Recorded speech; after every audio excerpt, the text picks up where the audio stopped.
Chevrolet.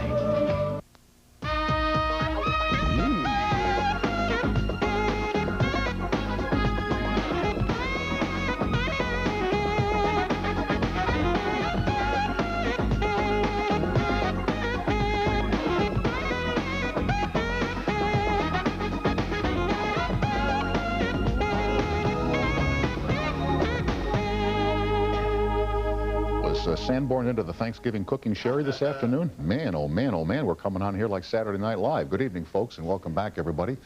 I'm Tom. The simulcast is on the air now for Thanksgiving Eve, the 22nd of November, 1995. Don Rickles here tonight. Two of his pictures open today. One is called Toy Story, in which he does voiceover. The other is a picture called Casino, which has been long awaited.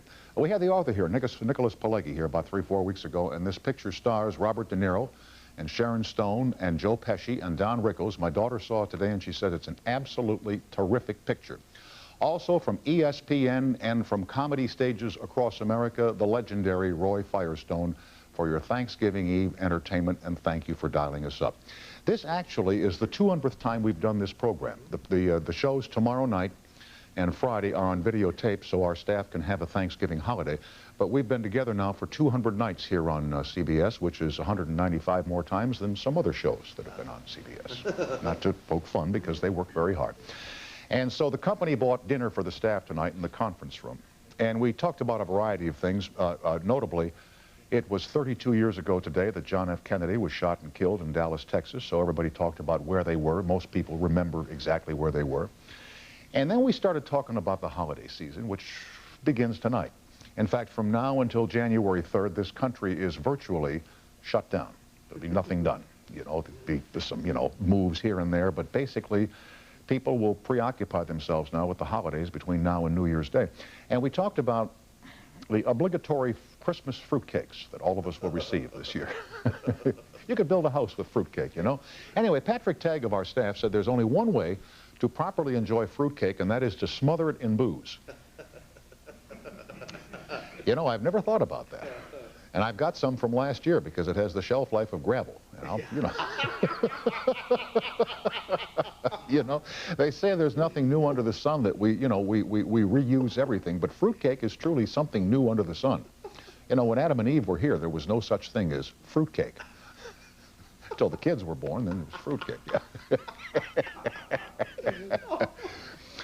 Anyway, tonight most of our staff is leaving to go back east. Many of them have worked on programs back in New York, and they have friends and family back east, and so they're all heading for LAX after the show tonight for the 11:45 last flight from Tangier, so to speak.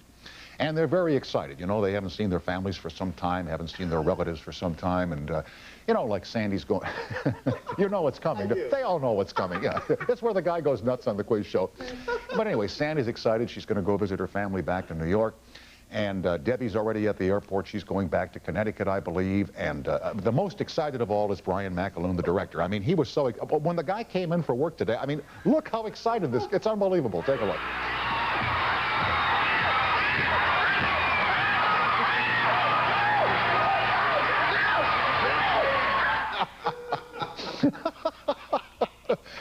It's funny every time you see it. It truly is, to us, not to you, but...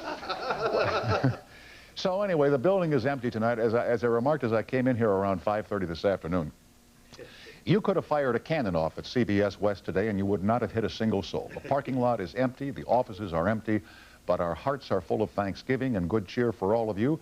Saddle back, get ready now to cook the turkeys tomorrow and enjoy Don Rickles and Roy Firestone. We'll be right back after these messages. Thanks for watching, everybody.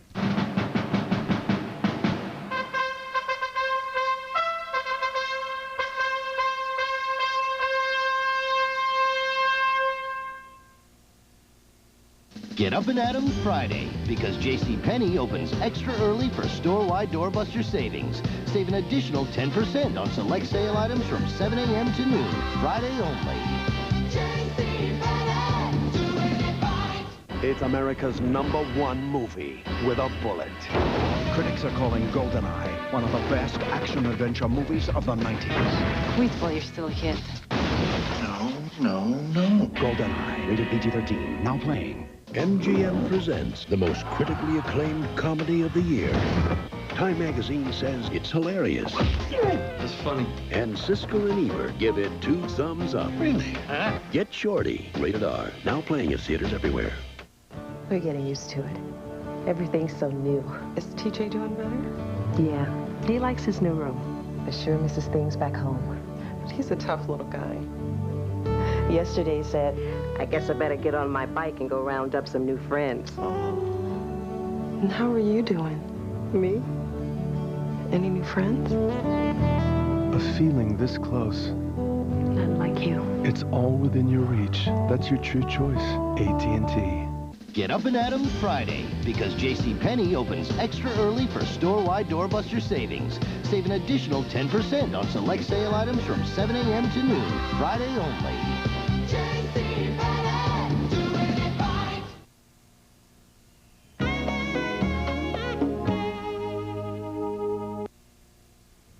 Looking for maximum minivan value? You and your family just found it. The California Value Price Safari by GMC Truck. An 8-passenger van with automatic transmission, front and rear air conditioning, driver's side facial airbag, AM/FM stereo cassette, ABS brakes, aluminum wheels, and a 4.3-liter V6. All for an MSRP of just $19,888. See your Southern California GMC truck dealer now. Where you ride with the strength of experience.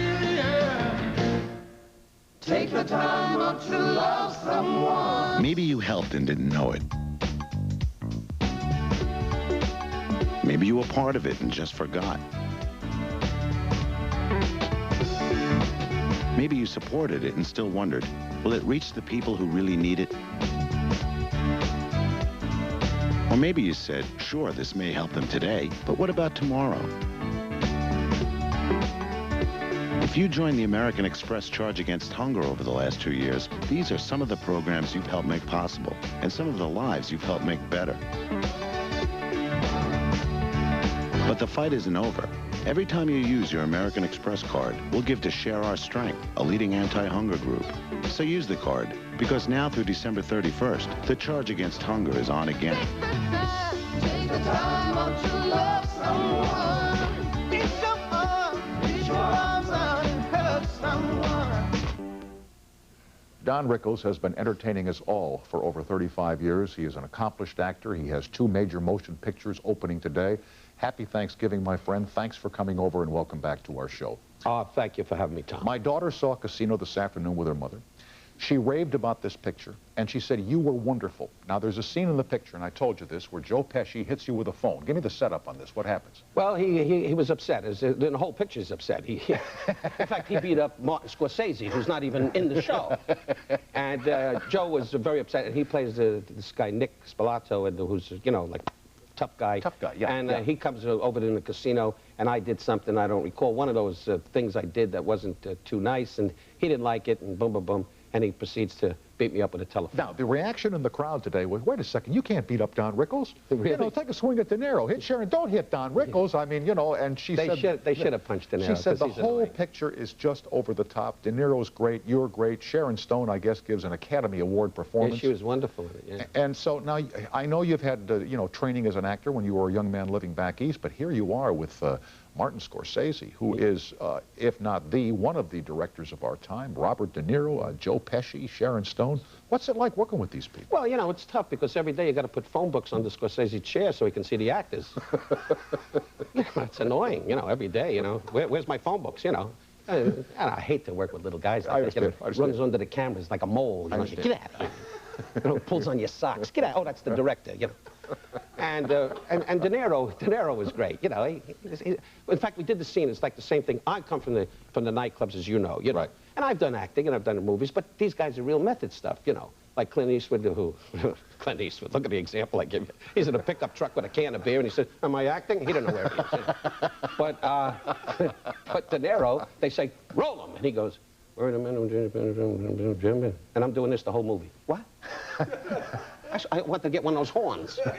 And then, of course, I would be out of control. I would go, the men are in trouble. And he'd go, I swear to God, I was a lip reader. No kidding. So he does a little... No, he's a fine actor. I'm kidding around. But the idea is that they really, when you work with De Niro and Scorsese, that whole outfit, really, Pesci, you know, They make everything come alive. You don't realize you're doing a movie. I mean, Marty is so great. He really is. And let me ask you about staying in character. I would assume like De Niro and Pesci, for the whole day, even when they're down while they're resetting, that they're in character all the time. They don't slip out of character, or do they? Well, they do, because I slap them in the face. Oh, I see. No, I usually, Marty always said, you know, cut, and then De Niro would invariably say, you know, like, do you think I should take the gun out now? And I said, Marty, listen, Bob, it's 6 o'clock. Take the gun out. Huh? I'd like to go home. All right? Take the gun out. Otherwise, you're going to have a funny hand. And then you'll be on the Jerry Lewis telethon by yourself. Understand? We have a little snippet of Casino. Really? Yes, we do. And this is a scene, I believe, involving Don and Joe Pesci. Is that correct? Yeah. In fact, this may well be the telephone scene. It could very well be. Very well So let's take a look at this and see what we've got. This is Casino coming up. Yeah, Sam, we got a problem. What is it? The little guy. He's half in a bag, and nobody told him he was 86 from the joint. So we all turned our heads and made out like we didn't know who he was. He's over at the 21 table with his nose wide open. He took the money out of his own kick, and his nose is open for about 10,000. Oh, no. He wants a 50,000 marker. Don't, just give him 10. That's it, 10. I'll be right down. He's going to come up with 10,000 just the way you want it. No. Yeah, 10,000. 50, I said 50,000. Go get it. I guess you and Pesci have a running battle through this picture. He's a crude little guy. Crude. You've worked in Las Vegas for a long, long time. Did you work there when organized crime ran Las Vegas? Yeah, but we didn't know it as organized crime. You know, we used to hang out in the Sand Steam Room with Frank Sinatra, you know. And Frank used to be in there, and guys would come in and out, you know. They weren't exactly, you know, guys with ballet shoes doing, you know, the tango, you know. Guys came in, they usually, you know, said, and you always thought they had a sore throat, but they were choking on gunpowder. And I told that joke, and I can't find my aunt in the Bronx.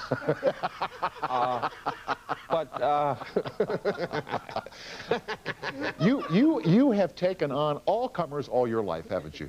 You've taken everybody on. Yeah, well, the only guy I cooled it with was the Pope, because, you know, we Jews, we sell you guys the hats. And so I figured I got to be nice, you know what I mean?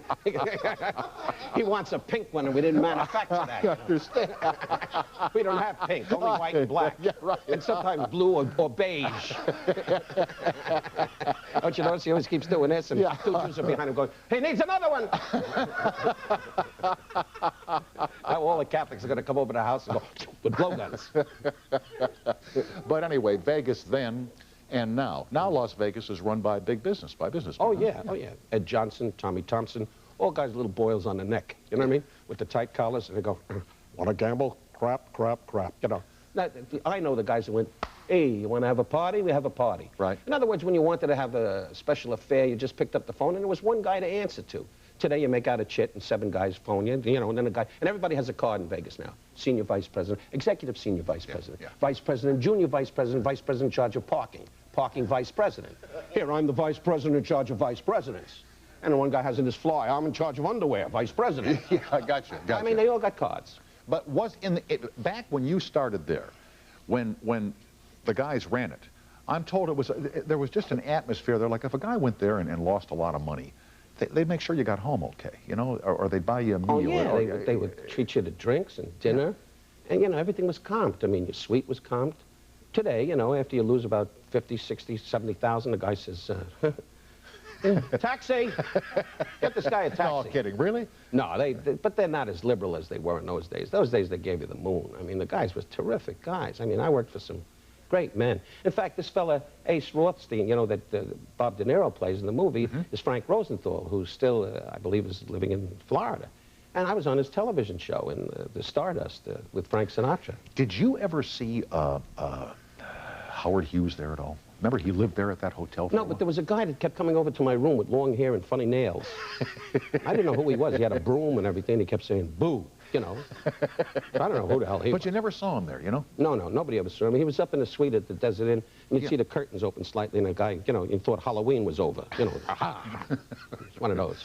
He used to watch the TV over there late at night because he was up all night. Yeah, he was a real eccentric man. And Hank Greenspun, who owned the paper. Great guy. Yeah, owned the TV station. You really know your history. Remember? Hank was great. Yeah, and Hughes would call him at night, and he'd say, you know, Hank, he says, I don't like the movies. He says, change Absolutely. the movies. And, well, you know, Tom Mix. Yeah. I mean, you know, Ken Maynard. But I think if my memory's right, Hughes finally got so exasperated, he bought the TV station so he could run the movies he wanted. That's what he did. That's what he did. We are with Don Rickles, whose pictures, we'll talk about Toy Story coming up and Casino opening today. The toll-free line is up and running for all of you at 800-952-2788. We'll be right back with Don after these messages.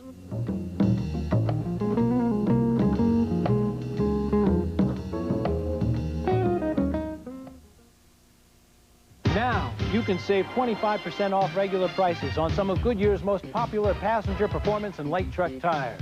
Everyday low prices start at only $19.99. Believe it. Just turn up at any participating Goodyear retailer. But hurry, this sale ends soon. Hey, Santa, where do I begin? Friday, Sears is open early for 3 hours of savings, like 50% off this Craftsman 9-piece wrench set or 22-piece socket set. Come see the merry side of Sears. Cranberries, floating out as far as the eye can see. Harvest time is holiday time at Ocean Spray. Our time to get together with family and friends, to share our table, to fill our glasses with that crisp, clean, one-of-a-kind Ocean Spray taste. How you celebrate the holidays may be different, but what you crave is always the same. Ocean Spray. Crave the wave. When Jessica uncovers a stolen masterpiece, will an artist... With Don Rickles, here is Helen on the toll-free Boca Raton, Florida. Hello. Hi. Hi. Mr. Rickles? Yes, ma'am. From the perspective of an entertainer who has spent a great deal of time performing in Las Vegas, do you see any differences in audiences and their reactions over the years, and what has been your funniest experience with an audience member? It's a very good question, by the way. Well, my funniest experience when they all got up and left.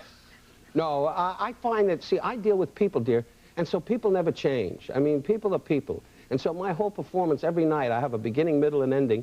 But the punchline is that it always changes with what's in the audience in front of me. And so maybe 4 or 5 minutes of the performance becomes different. So for me, it's always been, no matter what the times are, I go with the times and what's in front of me. And so that makes my performance kind of compact and kind of different every night. So it really doesn't change for me. But do you change things in your act according to what's happening in the news, or what part of the country you're in, or what kind of a room you're playing, or do you just basically go out there and take on, as I say, all comers? No, well, I don't delve into the country so much, or politics. I go into about people and exaggerate them. Right. If I see somebody in the front that, you know, that's dressed funny, or in my opinion, or just has an odd tie on or something, I can make a whole thing out of it. Right. But I don't get into the politics and so forth, and Clinton or... Yeah. Have we answered your question, Helen? Yes, you have. Okay, you have a happy Thanksgiving now. Same to you, Tom. All right, bye-bye. Save a setting. Yes, Bye-bye. save a setting. You never know. When you were a young man, your desire was to be an actor. You studied acting for a time. In fact, you studied with Jason Robards. And you studied with some Diane or Grace Kelly. Anne Bancroft. Anne Bancroft. Yeah. And when did you decide that acting was not going to do it, that you would turn to comedy? When they started to stare at me. No, when I mean, tried... In high school, you did the plays, you did the... Yeah, I was the president of Mask and Bauble. That was the Dramatic Society in Queens, in my high school. I was president of the school, too. If World War II hadn't come, I'd still be there.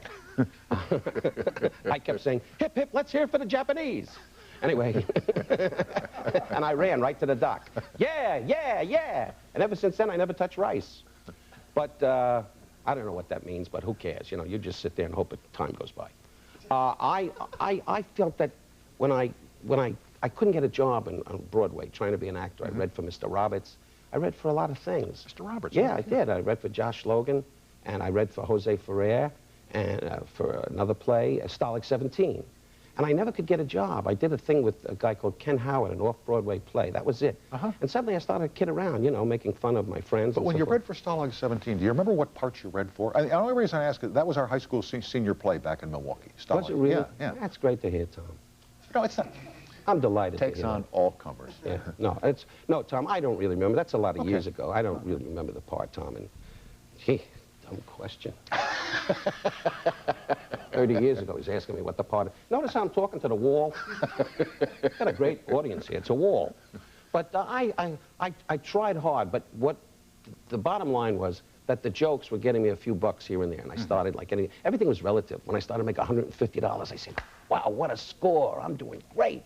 And when I made $300 a week, I said, wow, you know, so everything was right, and I was delighted with that. And yet I always had that burning desire to be an actor. I still love when I get a part. That's why I'm so thrilled to be in Casino and in Toy Story. Anything with acting I've always loved, but I have to go what pays the rent. And, you know, we have a big home and the driveway's about 30 miles. Well, you know, I understand. And the dogs, the hunting dogs, they keep snapping. Not to mention the upkeep for spouse and kids. Right, and my wife with the jewelry signaling ships. Not easy. Carol in Greer, South Carolina. Hi, and welcome to CBS. Hi, happy anniversary. Look forward to the 200,000. Well, thank you very kindly. Thank you. 200,000. I don't know what you're on out there, lady, but he'll go mildew. I wanted to ask Mr. Rickles if he ever went to college to study acting, and if so, where? Do I look like a guy that went to college? Yes, sir. I had trouble standing in front of the building. No, dear, I never went to college. I went to the American Academy of Dramatic Arts, and that was my training. And so that's all I had to do as an actor. But I never had. I wish I had gone to college, but it was tough because I never studied Bell, you know, and so it was very tough. Well, you do a wonderful job, one way or the other. Well, thank you. Have you ever seen Don Rickles in person, Carol? No, sir. Well, do yourself a favor. If he's in your area or you get to the venues, Las Vegas or Atlantic City, watch this man work. It's a tour de force. Well, thank you. Where are you from? Greer, South Carolina, which is between Greenville and Spartanburg. Yeah, I have an uncle there. I think the funniest thing that I've ever seen him do was... I don't see him. Last time I saw him, he was cleaning a tobacco leaf. Not much around here anymore. Well, you listen to crickets and go to bed early. I think the greatest thing he's done is the routine with Johnny Carson where they had the tub of water. Yes, great routine. It was a great routine. He annoyed me with that, you know. I'm only kidding. Anyway, Carol, thanks for calling. Thank you. Have a happy Thanksgiving and a happy holiday season. Thank you, sir. Good luck to you. All right, bye-bye now. Bye-bye. The other night here, they videotaped a program for ABC to mark the 80th birthday of Frank Sinatra, and I trust that you were there. Can you take us backstage and just tell us about what happened there? Well, there was a lot of great stars, and Frank came in, and he walked over to me and spilled his drink on me. That relaxes him. No, that's a joke. He didn't do that. He could have, but he didn't. And everybody was there. Tony Bennett was there, and he kept coming up to me going, "It's taller than the tallest tweezers." I said, "Fine, Tony." You know, I gave him a cookie, and he went away. You know. And Johnny Depp was there, wonderful kid, fine actor. You know, I never met him before. He said, "Mr. Rickles." That's when you know you're up there when they call him Mr. Rickles. Notice all the callers tonight, Mr. Rickles. You know, and he's a young star, and he called me Mr. Rickles, and he was delighted to meet me, and I got very emotional about it, but he was a nice kid. And you had your picture in the paper today with Roseanne. Yeah, right. And Roseanne was there. She's a doll. And did all these people did you perform? Yes, I did. No, I was there. I was a caterer. I was there serving. I was walking around saying, "Would you like another hors d'oeuvre?" Oh, stop it. I thought maybe there. How about a sandwich? Who wants a sandwich? I thought maybe just. Don't get on my nerves, Tom. What do you think I was there for? I always get on your nerves. Hey, no, you don't. No, you don't. But I thought maybe just the singers sang and that the rest were invited guests. Well, it was predominantly singers, but they had the comedians. They had myself, and they had Tom Dreesen. They had Norm Crosby, and who else did they have? And they had.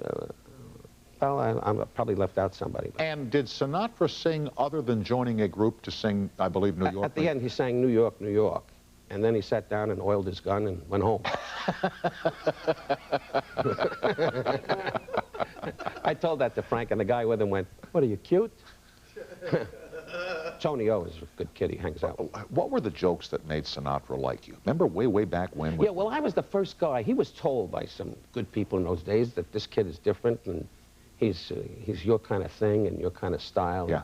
And Frank was great. And when he'd bring a bunch of people, the first time he ever saw me was in Florida, I believe, to the best of my recollection. Walter Winchell in those days was very big. And Winchell heard that Sinatra was coming to see me in a place called Murray Franklin's. And Frank came with all these guys, and I walked up and I said, "Hey, Frank, be yourself. Stand up and hit somebody." You know? and they all went like this, the guys with him. And Frank went, "Ha, ha, ha, ha," and they all went, "Ha, ha, ha, ha, ha." You know, they all had little strings on there, you know what, you know. Yeah. And they all laughed. And that was the beginning of a great friendship. And my mother, rest her soul, and Frank's mother, rest her soul, became friends. Dolly and my mother, Etta, my mother used to talk with her a great deal when she was at the Fontainebleau in Florida. And they had good times together. And Frank was always great to my mother. And then he got to know me as a person. And I love the guy. I think he's, and the other night was very touching because he's a great legend. He's a great legend. No question. The man is, I mean, he's had, you know, rough times when he's been you know, people say tough and stuff. But the chemistry of the guy, Tom, is magnificent. He really is special. You know, all these records are coming out in all these collections, the Reprise collection and the Capitol Years and all that. And you listen to some of the stuff, but we were playing a song of his the other day called In the Wee Small Hours of the Morning. I mean, some of his songs, they just tear your heart out. I mean, he just... In my single days, I got a lot of broads with his music. A lot of broads. In the wee small hours, and it was a hooker. So that's not easy, you know, when you have a woman of the evening. You know? Why were you single till you were 38 years old? You were a bachelor a long time. Had pimples. Really? Yeah. A lot of acne. No, I was always on the hunt. See, I was on the road a lot. And every time I met a singer, if a girl went, rock-a-bye, who was that? And, you know, I was always making moves and so forth and traveling a lot. I was a lonely guy. And I finally met my wife, who was a valiant, actually. You know, when I met her, she was a very dignified lady and a beautiful wife. I'm married 30 years. We have a great marriage. And she understood me, and she knew that I was all put on. But when you travel like I did, it was very difficult to meet the girl of your dreams. And thank God I was blessed with my Barbara. Really, she's special. We are with Don Rickles and you on the toll-free. We'll be right back after this break.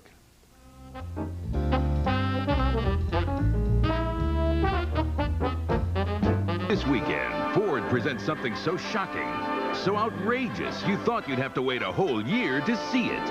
It's the Ford 96 Hours Sneak Preview. 96 action-packed hours to get a new 96 at 1.9 APR for 3 years and end-of-the-year clearance on next year's cars. Only the leader could have the confidence to clear out 96s before the year begins.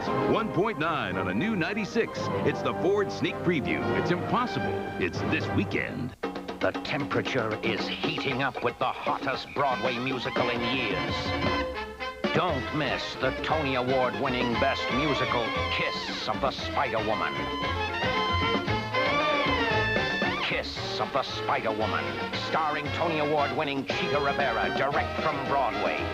Tickets on sale now for Kiss of the Spider-Woman, Costa Mesa, Pasadena, and Los Angeles. Tickets at Ticketmaster or charge by phone.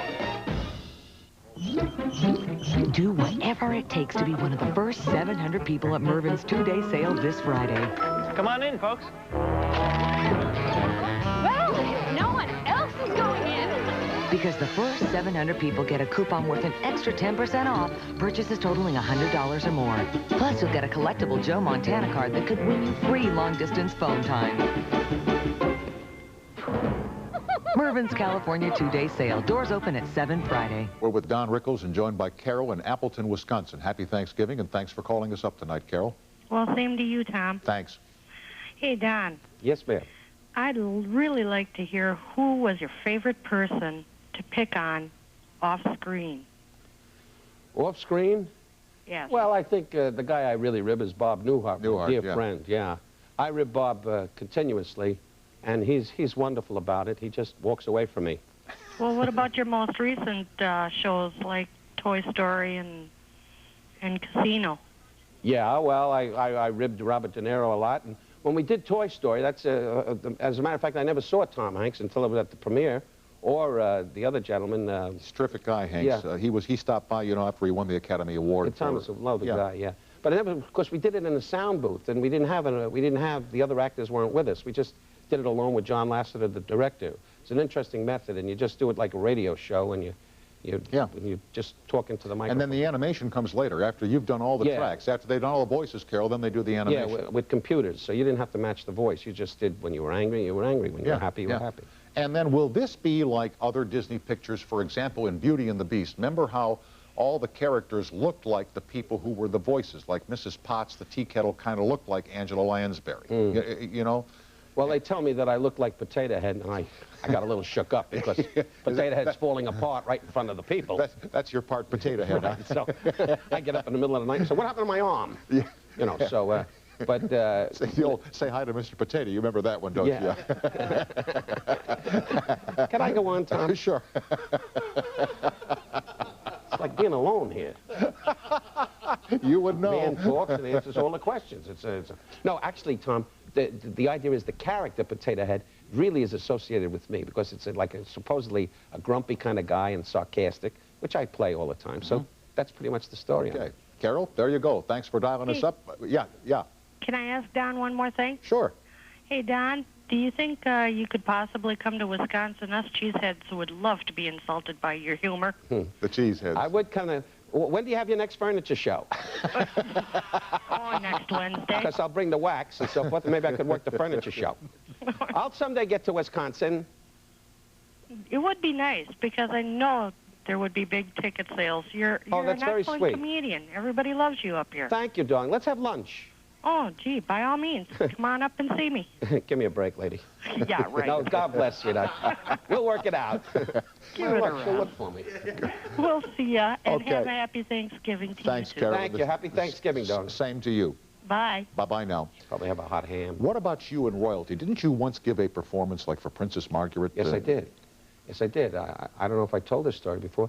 I did in England. I was at the show, and I got up on the stage, and I did all the jokes about the Queen and and Princess Margaret was there, and Bob Hope brought us over there. I was there with Newhart. Newhart said, "Don't say too much about the Queen, or don't. You know, I don't know. He gets stuck. Well, he's rather tightly wound, wouldn't you think? Yeah, I would say. Yeah. I figured a year or so he will be in a home. No question about it. The man, I mean, very so anyway, so we were sitting together, and Bob said, "Boom, gee, it seems to be because I did good. I really did. I made fun of everybody, and all the royalty was there, and Sean Connery at that time, and Tully Savalas, rest his soul, and a lot of stars, and Roger Moore, and they were all, you know, and the place was packed, and I made fun. How'd the Queen get all the money, and blah blah blah, and I did all these jokes. When it was all over, a guy comes in and says, "Ma'am would like to see you."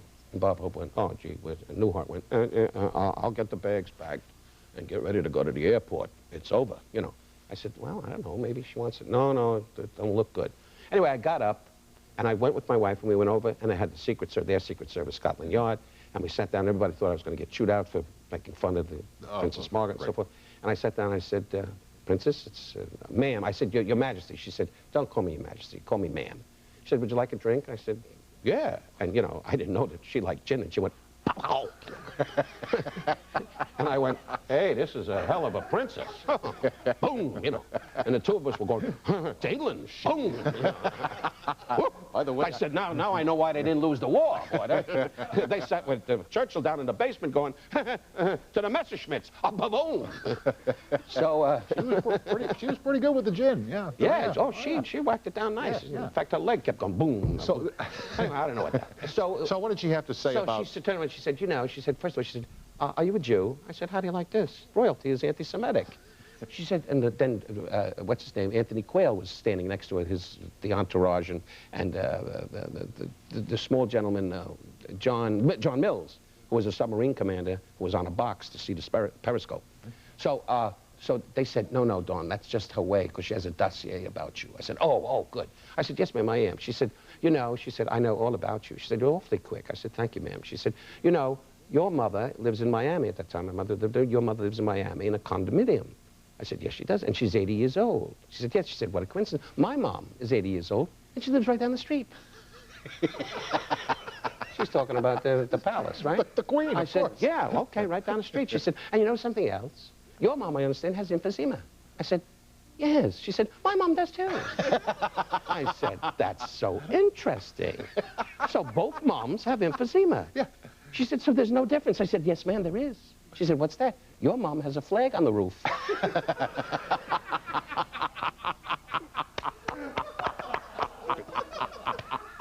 True story.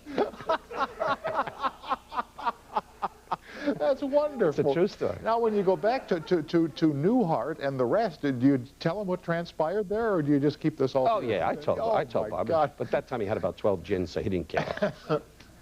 Your mom has a flag on the roof.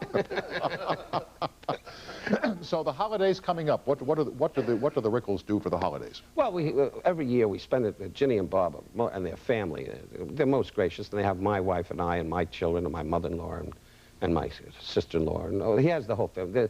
They're marvelous people. I mean, jokes aside, I've been very blessed having them as dear friends, the two of them. They've been exceptionally loyal, and we too. And how, as we've discussed off camera many times, how many people in this industry get a chance with 4 people can go to China, go around the world practically together, and never really have an out-and-out beef or any problem. Traveling with one other person is tough enough. Yeah, and you know, we have our moments where we don't agree on such things, but it's not. It's a love, though. It's a marriage between two couples, and I'm delighted with that friendship. So I look forward to the holidays when I spend with them. Listen, all America's your friend, pal. Happy Thanksgiving, and thanks for coming over tonight. And you're a dear gentleman, Tom, and thanks so much. And I'll try to get you in for the casino. I'll try to get you comped. Stick it in your ear. Good night, pal. Thanks. Happy Thanksgiving. You too. Back with Roy Firestone after these messages.